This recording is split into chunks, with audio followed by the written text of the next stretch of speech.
사회애국주의 일본 공산당의 중국 패권주의 비난. 스탈린주의 일공의 민족자주 조국 방어와 미중 제국주의 신냉전. 미하엘 프레브스팅, 혁명적 공산주의 인터내셔널 동맹 RCIT 국제석이 2021년 10월 7일 얼마 전 일본 공산당은 최근에 미중 간 냉전 고조에 대한 성명을 발표했다. 110은 쿼드 동맹 미국, 일본, 인도, 호주가 함께 새 오커스 동맹의 군국주의를 규탄했다. 310은 서방 열강이 잦아지는 군사활동으로 중국과의 긴장을 높일 것이라고 경고했다. 4. 그러면서도 10은 관련 강대국들의 제국주의적 성격에 대해서나 군국주의에 반대하는 투쟁에서 사회주의자들이 무엇을 해야 하는지에 대해서나 한마디도 하지 않고 있다. 그 같은 군국주의 규탄 경고 발언은 무력한 평화주의에 자신의 몸을 붙들어 메어놓은 스탈린주의 당으로부터 기대할 수 있는 표준 서사다. 그러나 성명의 마지막 두 문장은 이 스탈린주의 당의 부르주아적 전략을 보여주고 있다는 점에서 주목할 만하다. 중국 패권주의를 막기 위해서는 중국 포위가 아니라 중국이 참여하는 틀의 개입이 필요하다. 중국이 규범을 준수하도록 만들기 위한 노력이 필요하다. 부르주아 질서에 몸 바친 스탈린주의 당. 일공의 강령과 역사에 익숙한 사람들에게는 이 문장들이 내포하고 있는 것이 무엇인지 어렵지 않게 다가온다. 첫째, 일공은 평화를 애호한다. 그러나 일공은 제국주의 모국을 훨씬 더 애호한다. 중국을 패권주의라고 비난하는 이유다. 우리가 지난 문서들에서 보여주었듯이 일공은 센카쿠열도다 오이다와 같은 일본이 지배하고 있지만 중국이 영유권을 주장하고 있는 섬들에 대해 자주를 내걸고 이 섬들 방어를 촉구한다. 또 일공은 독도나 쿠릴열도 같은 일본이 영유권을 주장하지만 다른 인접 국가들, 즉 한국, 러시아의 실효 지배하고 있는 섬들의 반환을 요구한다. 6. 동시에 일공은 일본의 제국주의적 성격을 인정하길 결단코 거부한다. 반대로 일공은 미국이 일본의 주권과 독립을 유린하고 있으므로 일본은 종속국이라고 주장한다. 그리하여 일공은 일본의 진정한 자주 독립회복을 강령으로 걸고 있다. 이것은 사실상 일본 제국주의 강화 요구 강령이다.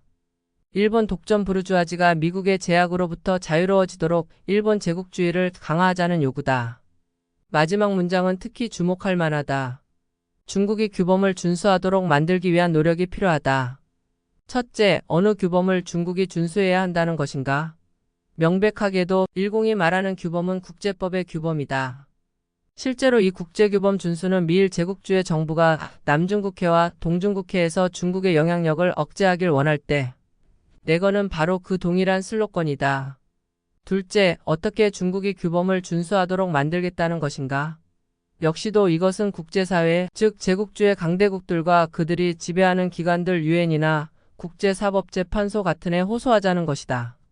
한마디로 이 성명은 스탈린주의 일공이 애국주의적 민족자주와 제국주의 조국 방어, 제국주의 다극세계 질서 방어를 강령적 공약으로 걸고 거기에 헌신하는 당임을 다시 한번 비춰준다. 말수주의자들이 이 같은 당들을 사회제국주의 세력으로 성격 규정하는 이유다. 대기 중인 집권당.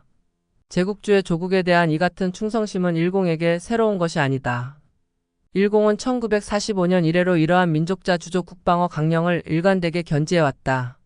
그러나 위에서 언급한 것과 같은 발언들은 단지 당의 정책을 사람들에게 알리기 위한 목적만 있는 것이 아니다. 추가적인 목적이 있다.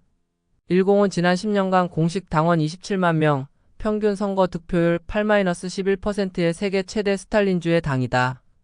일본 국내 정치는 깊은 위기에 처해 있다. 일본 경제는 1990년대 초반 이래로 정체의 덫에 갇혔다. 일본 지배계급은 급격히 요동치고 있는 글로벌 질서 속에서 일본 자본과 국가의 위상과 역할을 놓고 깊이 분열되어 있다.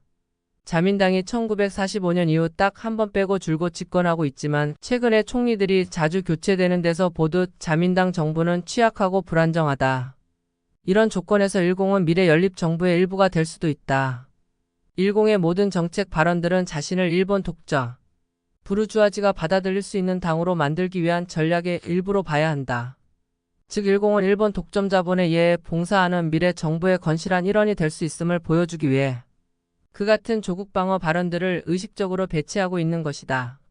최근 낸 팜플렛에서 우리는 그러한 스탈린주의 당들을 두 주인을 섬기는 시종으로 성격 규정했다. 파리 두 상전의 종복들은 전통적인 미 제국주의 주도 글로벌 질서를 비판하며 미국의 대중 냉전에 반대한다. 그렇게 함으로써 이 시종들은 중국 제국주의의 이익을 돕는다. 그 동시에 이들 시종 스탈린주의 당들은 제국주의 조국의 이익을 옹호한다. 즉 자국 독점 부르주아지를 섬긴다. 우리 혁명적 공산주의자들을 비롯한 모든 일관된 말쓰주의자들은 제국주의 강대국들에 대한 어떠한 지지도 반대한다. 미중 이후 러일 또는 그 밖에 한국이나 호주 같은 보다 작은 제국주의 국가도 포함하여 이 모든 열강들은 국제 노동자계급 피어가 민민의 적이다. 10프롤레타리아 혁명가들의 임무는 인류가 착취와 억압없는 사회주의 미래를 맞이할 수 있도록 이들 열강 모두에 반대하며 이들 열강 간의 제국주의 패권 경쟁을 나아가 제국주의 전쟁을 자국 지배계급에 대항하는 국내전으로 계급전쟁으로 사회주의 내란으로 전환시키는 데 있다. 일본에서 중국에서 그리고 한국에서 이것이 진정한 사회주의자들의 임무다.